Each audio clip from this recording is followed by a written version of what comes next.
semaine passée, on parlait comment faire au niveau affaires. Est-ce on doit produire une vidéo ou pas? Puis fait-tu partie vraiment de notre essentiel en affaires aujourd'hui? Tu as mentionné que oui, effectivement, puis tu as justifié certaines raisons. Entre autres, c'est un outil super puissant. Puis on se pose la question aussi où la faire, quoi mettre dans le contenu, où la diffuser. Et là, on avait tellement que là, tu veux continuer là-dessus sur ce sujet-là, puis avec raison. Ben oui, Pierre, parce qu'on n'a pas abordé la chose la plus importante, c'est la diffusion. Parce qu'on a beau avoir une belle vidéo qui est bien réalisée, on a mis beaucoup de soins, beaucoup d'amour, mais si elle se retrouve pas dans les mains de notre auditoire, eh bien, on a un peu comme ce qu'on appelle un coup d'épée dans l'eau. Ouais. Et le coup d'épée peut coûter très cher. Donc, on veut être sûr de le diriger de la bonne façon vers notre auditoire. Donc, on va parler de ça aujourd'hui. OK. T'es prêt? Oui, je suis prêt. Allez, je t'écoute. T'es bien assis? Oui. T'as mis ta ceinture de sécurité? je sens que ça va bouger, oui. Dans le fond, les possibilités sont assez simples. Ben, comme tu l'as dit, on a parlé de création de vidéos. On peut avoir des vidéos de toutes sortes. Je vais faire un petit recap sur ce qu'on a dit auparavant, juste pour restituer les auditeurs. Mais on a dit, dans le fond, qu'on pouvait créer des vidéos de toutes sortes, avec des thématiques différentes, des sujets différents, des styles différents, des longueurs différentes. De nos jours, on n'a plus besoin nécessairement de créer des formats prédéfinis comme à la télévision. Donc, le web nous permet d'avoir divers formats et on peut avoir aussi divers styles. Donc, notre vidéo peut être une vidéo technique, une vidéo de promotion, on peut avoir des vidéos qui sont plus autobiographiques. Bref, les possibilités sont immenses en termes de création. Oui. Quand on a une vidéo, les choix qui s'offrent à nous sont relativement simples. On peut diffuser, par exemple, dans une télévision qu'on aurait nous, donc soit dans notre magasin ou dans notre commerce. On pourrait avoir une télévision dans un trade show, dans une foire commerciale. On peut l'avoir sur des iPads ou des ordinateurs, par exemple en magasin, ou quand on va voir des clients, si on est en service conseil, on peut leur montrer des vidéos sur notre ordinateur. Ensuite, vous pouvez mettre les vidéos directement sur votre site web, en fait. Vous pouvez publier les vidéos sur votre site. Vous pouvez aussi encore diffuser à la télévision. Ouais, la télévision n'est pas morte encore. Ouais, donc on peut payer de la publicité pour être diffusé. Je sais que ça fonctionne très bien en région encore, la publicité dans les télévisions régionales. Oui. Ça va fonctionner pour certaines. Tu sais, on pense souvent que la télé est morte, là, puis la publicité télé est morte, mais ça dépend de votre clientèle. Mais des fois, ça peut fonctionner, ça, pour une clientèle plus âgée. Ensuite, le Facebook, YouTube, les réseaux sociaux, c'est un moyen hors pair de diffusion. Donc, on va aborder tous ces points-là. Ça va jusque-là? C'est large, hein? C'est incroyable. Très large. Mais on pense pas à ça. Juste une simple... qu'on en parle. Ben oui, mais juste une simple vidéo qu'on a produite, qu'on fait, mais toutes les possibilités, c'est comme une carte d'affaires, dans le fond. Quand tu regardes ça, là, bon, c'est sûr que c'est... Mais ça permet de l'utiliser à plusieurs sauces, là. Ben oui, parce que la vidéo, en fait, comme on dit souvent, c'est que la vidéo travaille 24 heures sur 24, 7 jours sur 7 pour toi. Donc, c'est comme un employé que t'as pas besoin de payer de temps supplémentaire. Oui, c'est vrai, bien vu de même. Pour vrai, la vidéo, c'est puissant aussi parce que quand tu dis carte d'affaires, tu sais, Pierre, quand tu donnes ta carte d'affaires à quelqu'un, tu vas devoir lui expliquer ce que tu fais. Oui. Puis tu vas lui réexpliquer, puis tu vas redire la même chose à 100 000 personnes dans ta vie. Effectivement. Bon, puis des fois, le discours va changer un petit peu, mais la vidéo, elle ne bronche pas. Elle va dire le même message de la même façon. Elle va donner une information qui est supplémentaire aussi. Ouais. On peut illustrer des choses, on peut montrer des choses. Donc, en 3 minutes, une vidéo peut montrer beaucoup plus que ce que tu peux dire en 3 minutes en donnant ta carte à quelqu'un. Tout à fait d'accord, oui. Ouais. Mais tu le dis bien, c'est vrai, c'est comme une carte d'affaires. Mais au-delà de ça, c'est si tu produis seulement une vidéo. Mais évidemment, quand on fait la vidéo, on se rend compte des possibilités et on peut commencer à créer des séries de vidéos. Et c'est là que ça devient très intéressant. On peut créer des séries, par exemple, sur des produits, plusieurs promotions. On va avoir des promotions de saison, on va avoir des vidéos d'information technique. Donc, je pense conseils, qu'une fois qu'on ouvre cette boîte-là, on va juste se rendre compte de la puissance, puis on va l'adopter pour notre compagnie et générer plus de ventes et être heureux. Voilà. Excellent. Donc, on commence avec les télévisions, les trade shows. Oui. Dans le fond, c'est fort simple. Une fois que vous avez produit une vidéo, vous allez la mettre sur clé USB. La vidéo, bon, tout le monde utilise un ordinateur. La vidéo a différents types de formats. On pense à .mov, .mpeg4, et ainsi de suite. Je rentrerai pas dans le détail technique, mais ça reste un fichier. Oui. On a un fichier, puis je pense que tout le monde qui écoute doit savoir déjà ça, là. Oui. Mais on met un fichier sur notre clé USB, après ça, on peut la mettre dans la télévision. De nos jours, il y a beaucoup de télévisions qui ont un espace disque dur dans la télévision. Oui. Ce qui fait qu'on peut télécharger la vidéo dans la télévision puis la jouer. Ça, c'est pratique. On n'a pas apporté notre appareil. On n'a pas apporté un laptop, exemple, là, comme les gens d'affaires voient. On voit souvent, là, et toute la fameuse TV VHS. Là, je caricature, là, mais c'est pour montrer, là, pas une image. Là. Oui, mais non, ça se fait encore, ça. Ben, tu vois, nous, on l'a fait récemment, il y a environ 4 mois. Oui. On avait un laptop qui était branché dans une télévision, puis on a fait jouer à partir du laptop. Ah bon? Bon, c'est juste que, bon, t'as quelque chose de visuel. Il existe aussi en magasin, il existe des tu sais, évidemment, tu vas pas acheter un laptop pour ta télévision puis le laisser là pour qu'il joue. Oui. Fait qu'il existe des bidules qui se vendent, un peu comme des Apple TV, ça s'appelle des Raspberry Pi, c'est des mini-ordinateurs qui valent à peu près $100, qui sont tout petits, que tu mets derrière ta télévision, tu mets une vidéo là-dessus, et ça va feeder de l'information à ta télévision. Ça te permettrait, par exemple, d'avoir 4 télés dans ton commerce, puis de mettre la même vidéo sur les 4 télés en même temps. Ah bon, voilà. Ce qui avant te demandait un système fort complexe, des ordinateurs, un serveur, et ainsi de suite. De nos jours, c'est relativement simple. Puis tu le branches à ton Internet, puis tu vas pouvoir le contrôler à distance. C'est merveilleux. C'est merveilleux. Si jamais il y a des auditeurs qui sont curieux là-dessus, écrivez-moi, je vais vous donner le lien. Le Raspberry Pi, c'est très cool. Mais dis-moi, David, attends, mais ça veut dire que c'est essentiel d'avoir les outils de base aussi quand on est en affaires. Là, je sais que tu vas me dire, normalement, quelqu'un en affaires, il devrait avoir un minimum ça, un téléviseur, prêt pour les nouvelles technologies, mais quand même, c'est un outil essentiel. Oui, mais en même temps, moi, j'ai jamais aimé les vérités de la palisse de dire en affaires, il faut absolument que tu fasses ci, il faut. Ouais. Ça dépend de ta business. Je veux dire, si t'es émondeur ou tu fais de l'aménagement paysager, t'as pas besoin de faire ça. Mais en même temps, si tu vas viser des clients de luxe, puis tu vas viser tu sais, je lisais une revue récemment d'architecture. Je suis dans les Laurentides en ce moment.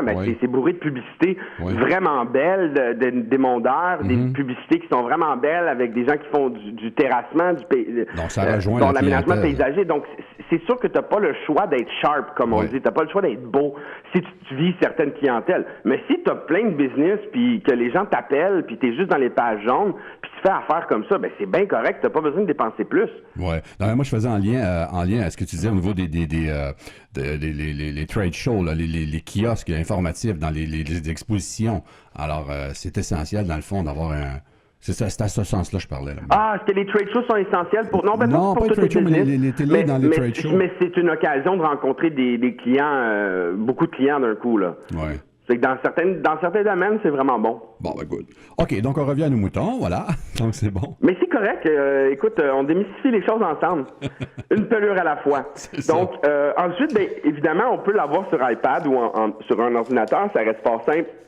On comprend tous le principe. C'est un peu comme quand on montre nos photos à notre famille. Ouais. Là, on va montrer des vidéos à des clients. C'est beaucoup utilisé en service conseil, par exemple, lorsqu'on a à se déplacer. Et l'avantage de ça aussi, c'est qu'on peut garder une certaine information privée. Il y a beaucoup d'industries qui ont beaucoup de secrets, qui peuvent pas tout montrer.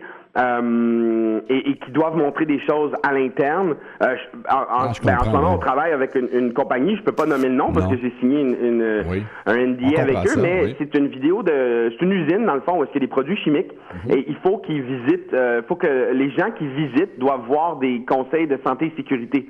Donc, avant chaque visite, ils vont mettre les gens dans une pièce puis ils vont leur faire rouler une vidéo de 10 minutes. Je comprends. Pour leur expliquer comment ça fonctionne, les dangers de l'usine et ainsi de suite. Mais eux, ils le font parce que ça leur coûte moins cher. Oui. Dans le fond, c'est pas compliqué. Ils dépensent un certain montant, ils vont avoir une vidéo. La vidéo a une durée de vie de 15 ans, 20 ans facile. Puis ils n'ont pas à payer quelqu'un qui va faire la formation à chaque fois 15 minutes.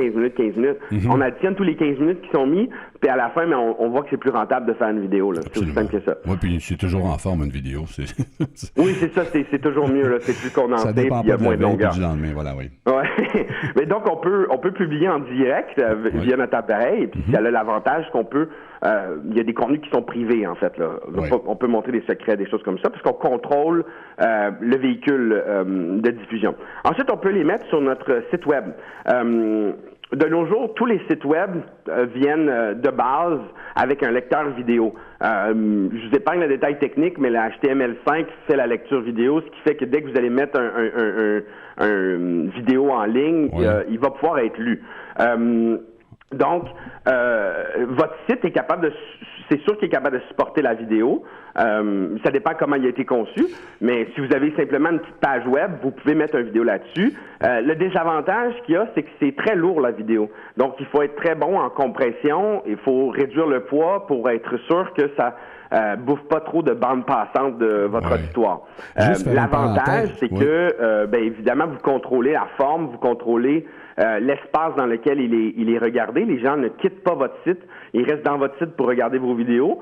Donc, dans le fond, ce qui fait que si, maintenant, vous avez une vidéo puis il y a des produits qui sont affichés en bas, ben les gens vont voir la vidéo puis voir les produits juste à côté. Ils vont faire un lien, oui. Oui, c'est ça. C'est comme un peu, dans le fond, vous les invitez dans votre magasin puis ils ne quittent pas votre magasin. OK. Quand tu dis que la nouvelle version de HTML5, c'est que tu peux mettre une vidéo, c'est contrairement à l'ancienne, juste pour préciser. Pour préciser, c'est que les sites, il y a 10 ans, c'était plus complexe de mettre de la vidéo sur le web, par exemple. Des liens YouTube ou des Vimeo, des choses comme ça. Ben ça, je vais en parler après. Ça, c'est des réseaux sociaux.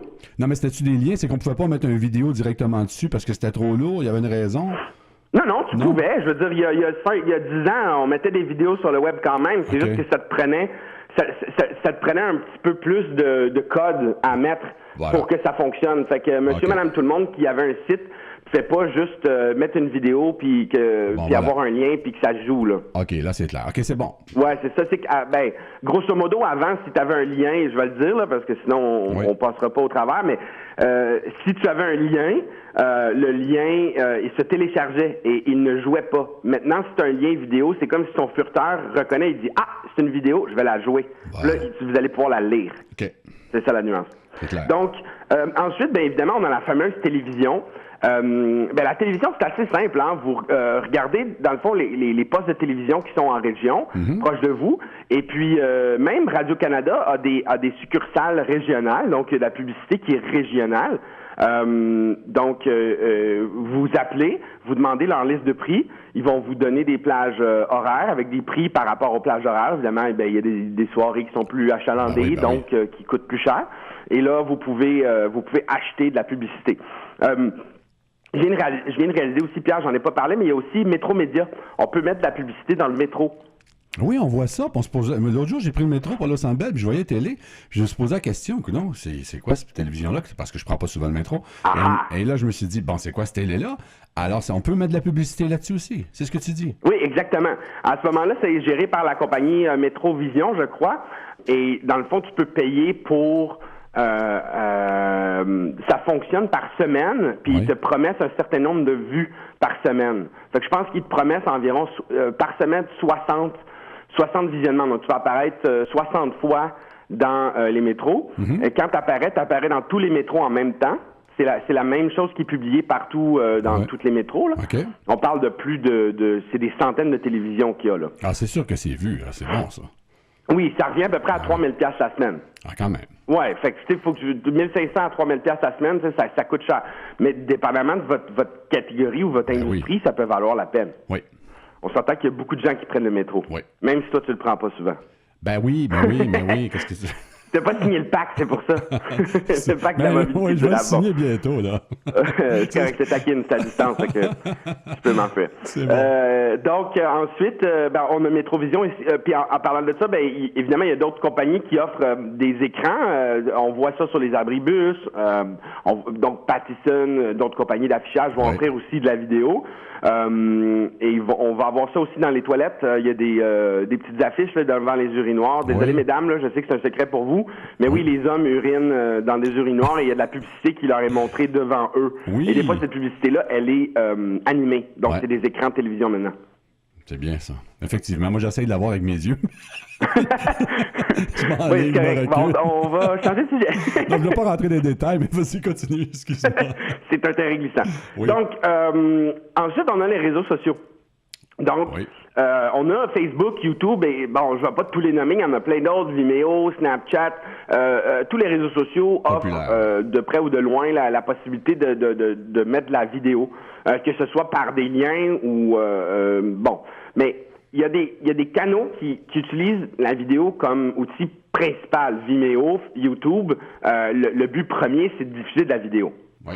Facebook, c'est un paquet de choses, mais il y a aussi un gros moteur de vidéo. Donc, je vais vous parler de ces deux-là aujourd'hui. Okay. YouTube. Dans le fond, vous devriez connaître YouTube là, en ce moment. Sinon, tapez YouTube, vous allez comprendre c'est quoi. Assez rapidement, c'est le plus gros répertoire de vidéos sur la planète. Je pense que il disait ça récemment, il y a comme l'équivalent de 24 heures de vidéos qui est uploadé par minute sur YouTube. Eh là là. C'est intense. C'est plus que ce qu'on peut regarder dans une vie, je crois. Ouais. C'est pour vous montrer l'ampleur de ce réseau social-là. Donc, pour les entrepreneurs, ce qu'ils doivent comprendre, c'est que YouTube, c'est un espace où vous pouvez monter votre propre chaîne, donc votre propre canal, votre propre compte, dans lesquels vous allez pouvoir diffuser de la vidéo. Et diffuser de la vidéo, vous pouvez vous créer des playlists, comme on appelle, vous pouvez vous créer des sous-chaînes, des thématiques, et les gens peuvent commenter. Et on pense souvent que YouTube, ben tu connais YouTube, Pierre? Ben oui. Ben oui, écoute. Ben qui ne connaît pas YouTube? Oui, c'est ça. Mais pour plusieurs, Pierre, YouTube, c'est un répertoire de vidéos. Donc, c'est un endroit où on dompe nos vidéos puis on va les diffuser. Ouais. Mais ce qu'on oublie, c'est que YouTube, c'est un réseau social. Les gens commentent et les gens sont sur YouTube à longueur de journée. Et il y a des gens qui ne sont que sur YouTube, ils sont pas sur Facebook, ils sont pas sur d'autres choses. YouTube, c'est un endroit merveilleux pour la musique. D'ailleurs, ils s'en viennent avec YouTube Music pour compétitionner avec Spotify. Donc, c'est un endroit où les gens vont écouter des vidéos à longueur de journée. On imite des recettes de cuisine, de la musique, des tutoriels pour faire 56 millions de choses manuelles ou quand notre ordinateur brise ou whatever. Ah, tout est là, c'est impressionnant. Tout est là, ouais. Exactement. Donc, diffuser sur YouTube, c'est gratuit. Ça vous donne une plateforme qui, justement, va compresser votre vidéo.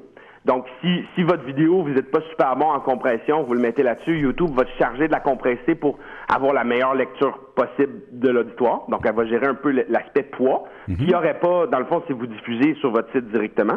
Ouais. Et YouTube va vous donner, dans le fond, des outils de partage. Donc, vous allez pouvoir avoir, évidemment, un lien.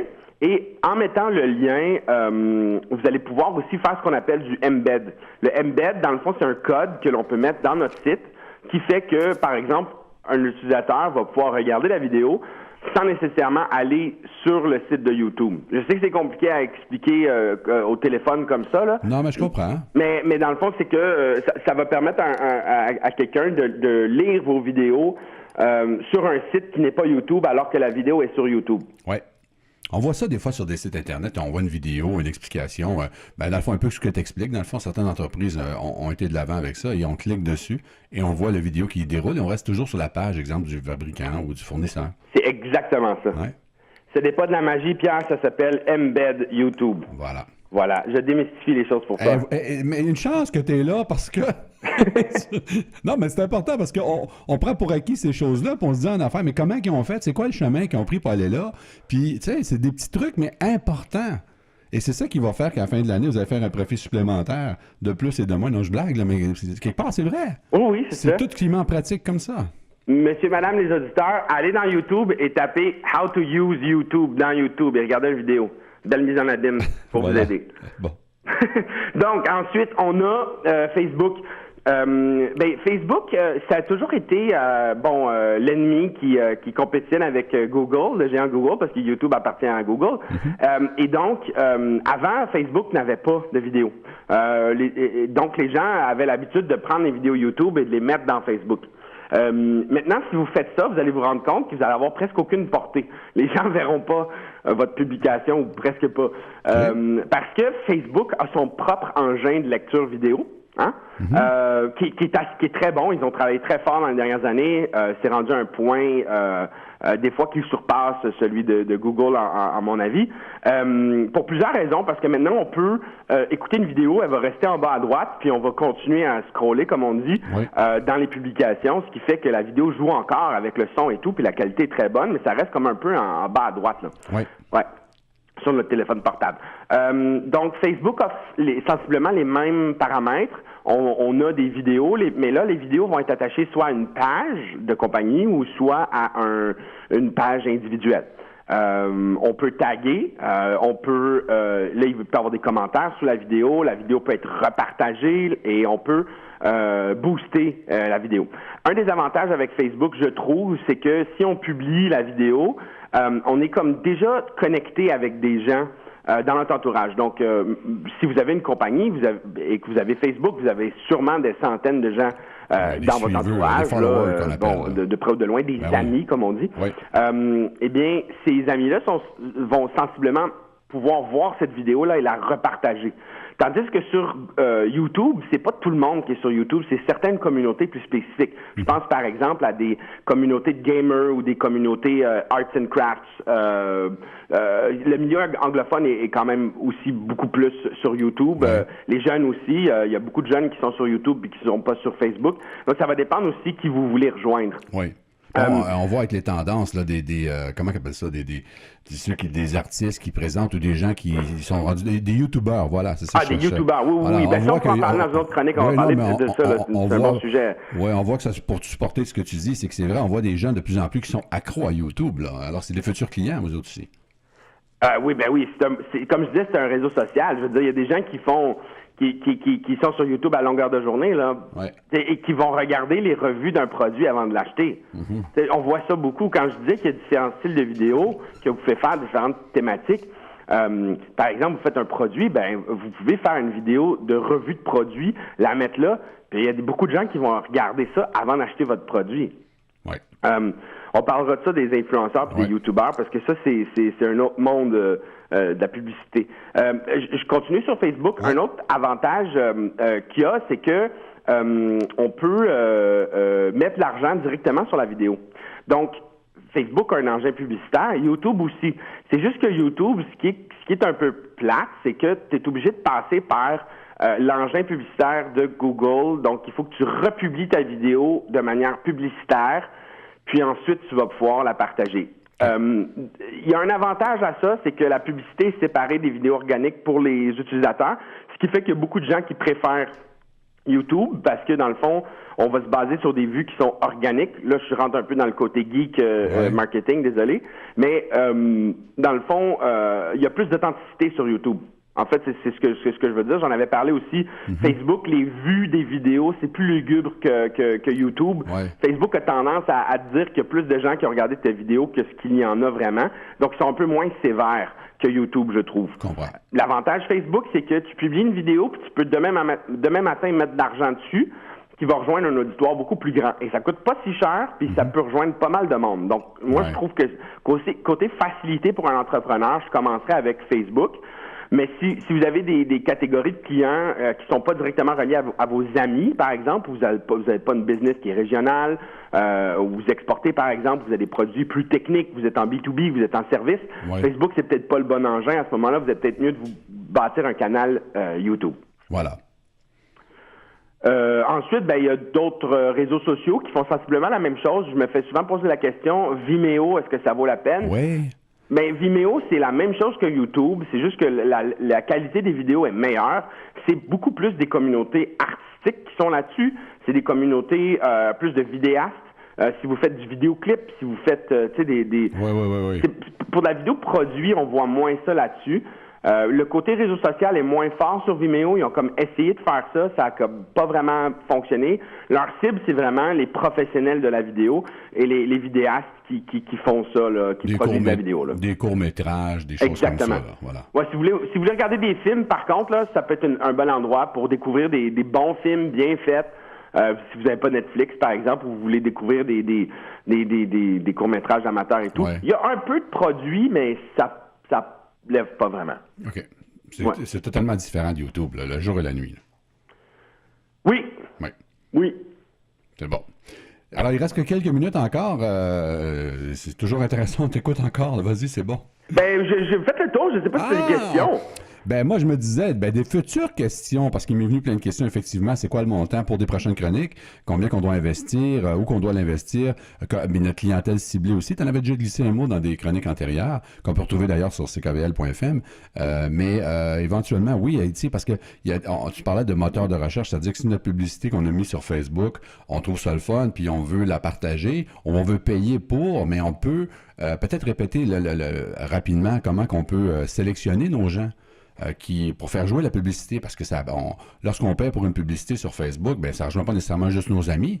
Il y a un moyen de vraiment sélectionner le territoire, les gens qu'on va aller chercher. Oui, exactement, mais on peut segmenter dans le fond, voilà. Comme tu as dit, l'âge, les intérêts, on va créer en fait un segment dans Facebook, puis on va lui attribuer un budget, puis on va pouvoir le booster. C'est sensiblement la même chose avec Google, on va pouvoir pousser. Mais je pense que l'auditoire n'a pas nécessairement besoin de tout de suite... si vous êtes à vos premiers pas en vidéo, vous n'êtes pas obligé de déjà prévoir de la publicité. La portée organique des choses est quand même très bonne. Puis on l'oublie souvent, mais faire une bonne vidéo, ça va se partager en soi, si la vidéo est bonne. Si vous faites une vidéo de présentation corporative ou une vidéo promotionnelle, mais vous devez mettre un effort pour la diffusion de cette vidéo-là. Là, on a juste parlé, dans le fond, de l'endroit où était déposée la vidéo. Mais on n'a pas parlé de l'effort qu'on met pour amener cette vidéo-là dans les yeux puis les oreilles de l'auditoire. Et ça, des fois, ça veut dire envoyer des courriels. Ça veut dire une stratégie. Vraiment, littéralement, porter la vidéo dans les mains de la personne. Oui, on peut utiliser la publicité, mais il ne faut pas oublier que le courriel, même le téléphone, les trade shows, n'importe quel point de contact avec la clientèle physique aussi. Là. Mais ça pourrait être une future chronique. David, je dois te couper là-dessus. Je te remercie énormément. Tous tes conseils qui sont vraiment intéressants, puis de démystifier cette partie vidéo-là que pour la plupart des entrepreneurs qui ne sont pas toujours à l'aise, mais au moins tu viens avec une aide, là, c'est vraiment important. Ça me fait très plaisir, Pierre. Merci, je te souhaite un excellent week-end et puis on se reparle d'ici la semaine prochaine. À la semaine prochaine, bye-bye. Merci, bye-bye. Donc là, on va poursuivre en promotion publicitaire et puis tout de suite après, on va revenir avec M. Benoît D'Amico avec les actualités. Chez Eau Écolo, nous offrons de l'eau de qualité supérieure en utilisant la technique d'osmose inversée qui élimine à 99,9% toutes les impuretés et contaminants.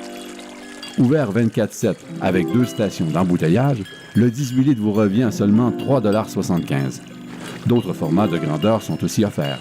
Livraison commerciale et résidentielle disponible.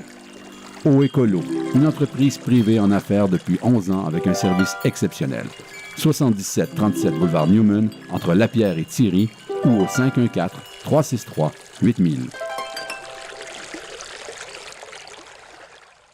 Bonjour, ce message s'adresse aux entrepreneurs, aux commerçants et aux professionnels du Sud-Ouest de Montréal. Vous ne savez plus où annoncer pour augmenter votre visibilité et vous cherchez un partenaire efficace? Afin de vous aider dans votre démarche à accroître votre clientèle et bien sûr démontrer vos produits et services, nous sommes heureux de vous offrir une campagne publicitaire de qualité supérieure et ce, à 50% du prix régulier. Pour plus de détails, communiquez avec Marilyn au 514-360